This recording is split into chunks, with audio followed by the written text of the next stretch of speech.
अकोल्याचं तापमान वाढत असताना जर कालचं तापमान बघितलं तर 45.6 सेल्सिअस तापमान होतं आणि आज 46 सेल्सिअस तापमान वाढण्याची शक्यता असतानाच या रखरखत्या उन्हामध्ये स्कॉलरशिपची परीक्षा घेण्यात आली आहे. एप्रिल महिन्याचा कडाका आणि अकोल्याचे 45 अंश सेल्सिअसवर पोहोचलेले तापमान अशा आव्हानात्मक परिस्थितीत आज 26 एप्रिलला अकोला जिल्ह्यातील 22,000च्या वर विद्यार्थी आपली बुद्धिमत्ता सिद्ध करणार आहेत. तर महाराष्ट्र राज्य परीक्षा परिषद पुणे यांच्या वतीने आयोजित इयत्ता 4थी आणि 7वीची शिष्यवृत्ती परीक्षा आज अकोला जिल्ह्यातील 149 केंद्रावर पार पडत आहे. उन्हाचा तडाखा आणि विद्यार्थ्यांची जिद्द, विदर्भातील उन्हाची तीव्रता सध्या शिगेला पोहोचली आहे. तर दुपारचा पारा हा 45 अंशाचा पार केला जात असताना शिष्यवृत्ती परीक्षेची दुसरे सत्र दुपारी 2 ते 3:30 या वेळेत पार पडत आहे आणि अशा रखरखत्या उन्हामध्ये परीक्षा केंद्रावर पोहोचणे आणि उष्णतेशी झुंज देत पेपर सोडवणे हे विद्यार्थ्यांसाठी खऱ्या अर्थाने सत्व परीक्षा ठरणार आहे. तर अकोला जिल्ह्यात एकूण 149 केंद्राचे नियोजन करण्यात आले आहे आणि यात प्रामुख्याने अकोला पंचायत समितीमध्ये 46 केंद्र, तर अकोटमध्ये 27 केंद्र, बाळापूरमध्ये 21 केंद्र व तेल्हारामध्ये 16 केंद्र, याशिवाय मूर्तिजापूर, बार्शी टाकळी, पातूर आणि मनपा क्षेत्रातही केंद्राची व्यवस्था करण्यात आलेली आहे. उन्हाची तीव्रता आणि उष्माघाताचा धोका लक्षात घेता जिल्हा प्रशासनाने विशेष खबरदारी घेतली आहे आणि प्रत्येक परीक्षा केंद्रावर पिण्याच्या पाण्याची सोय आणि सावलीची व्यवस्था करण्याच्या सूचनाही देण्यात आलेल्या आहे. एखाद्या विद्यार्थ्याला त्रासाचा अनुभव आला तर तत्काळ उपचार मिळावेत यासाठी हेही गेलेले आहेत. आपल्यासोबत नेमकी काय परिस्थिती आहे हे जाणून घेण्यासाठी शिक्षण संघटनेचे पदाधिकारी उपस्थित आहे आणि सोबतच पालक वर्ग देखील आहे. तुमच्या संघटनेकडून काय तयारी केली होती आधी? आपण परीक्षा परिषदेला या संदर्भामध्ये विनंती केली होती की विदर्भामध्ये जी उन्हाची तीव्रता आहे ही तीव्रता लक्षात घेता आणि त्यात उष्णतेची लाटचा इशारा जो दिला गेला होता, हे सगळं विचार करता एकतर परीक्षा सकाळ सत्रात घ्यावी किंवा परीक्षा पुढे ढकलावी अशा प्रकारची विनंती आपण परीक्षा परिषदेला केली होती. मात्र परीक्षा परिषदेने वेळेअभावी या गोष्टी शक्य नाही आहे. आमचं पूर्वनियोजन पूर्ण झालेलं आहे अशा प्रकारचं उत्तर त्या ठिकाणी दिलं.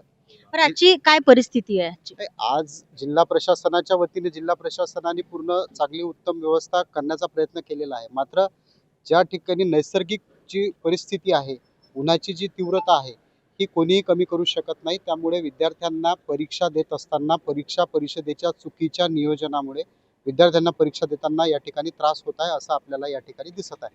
आज सकाळपासून आम्ही विविध जे परीक्षा केंद्र आहेत त्यांना भेटी दिल्या, पालकांशी संवाद साधला. त्यावेळी पालकांची सुद्धा या संदर्भामध्ये नाराजी आहे. जिल्हा प्रशासन त्यांच्या परीने करत असलेले जे प्रयत्न आहे हे कुठेतरी कमी पडत आहे, कारण उन्हाच्या पुढे जिल्हा प्रशासनाचे हात टेकताना आपल्याला दिसत आहे. दादा काय परिस्थिती आहे आजची? आम्ही गेल्या 4-5 दिवसापासून संघटनेमार्फत निवेदन देऊन सुद्धा शिक्षण परिषद यांनी परीक्षेचे नियोजनाचा भाग हा टाळलेला नाही आहे. अतिशय उष्ण वातावरण आहे. जिथे आम्ही या केंद्रावर उभा आहे इथे टिनाची रूम आहे. त्या रूमामध्ये विद्यार्थी बसलेले आहे. अक्षरशः त्यांच्या बॉटलचं पाणी सुद्धा गरम होत आहे. इथे पाण्याची व्यवस्था सुद्धा केलेली नाही आहे. तर आमचं हेच म्हणणं आहे शिक्षण परिषदेला की पुढच्या वर्षी जर परीक्षा जर ही घ्यायची असेल तर तुम्ही एक तर फेब्रुवारीमध्ये घ्या किंवा मग जून जुलै ऑगस्टमध्ये आपण ही परीक्षा घ्यावी असं नियोजन करावे, एवढं मी त्यांना सांगतो. काय पवित्र राहील यापुढे? आता यापुढे हीच पवित्र राहील की यांनी जर सतत असंच जर नियोजन करत राहिले आणि असं ढासाळ जर व्यवस्था करत राहिली तर आम्ही पण आमच्या संघटनेमार्फत चांगलं त्यांना काहीतरी निवेदन देऊन ठामपणे मत मांडण्याचा प्रयत्न करू. आपल्यासोबत काही पालक वर्ग देखील उपस्थित आहेत. दादा, एवढ्या रखरखत्या उन्हामध्ये आपला विद्यार्थी या शाळेमध्ये परीक्षा द्यायला आलाय, काय परिस्थिती आहे? परिस्थिती अशी आहे का आता लेकराले एवढा घाम चालला, अंदर वर टिनाचे रूम आहे आणि टिनाच्या रूम मध्ये थोडा लेकराले त्रास होऊ राहिला. त्रासबद्दल थोडा पाणी गरम आहे, तर थोडा टिनाचे रूम आहे वर, याच्याबद्दल लय त्रास होऊ राहिला लेकराले. काही थंडाव्यासाठी व्यवस्था वगैरे करण्यात आली आहे का? थंड व्हायसाठी काही व्यवस्था करायला आली नाही.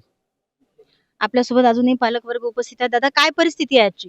इथे शिक्षणामध्ये जे लहान मुलांचा पेपर आहेत ते कुठलीही सुविधा मुलांना मिळाली नाही, पाण्याची सुविधा नाही आणि अक्षरशः 45 डिग्री आज अकोला तापमान असलं नाही.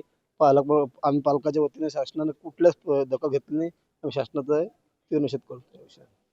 दादा, काय सांगाल?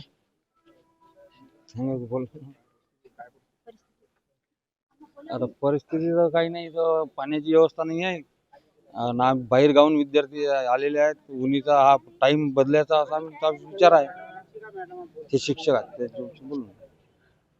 आपल्यासोबत शिक्षिका मॅडम सुद्धा उपस्थित आहेत. मॅडम, काय सांगाल, काय परिस्थिती आहे आजची?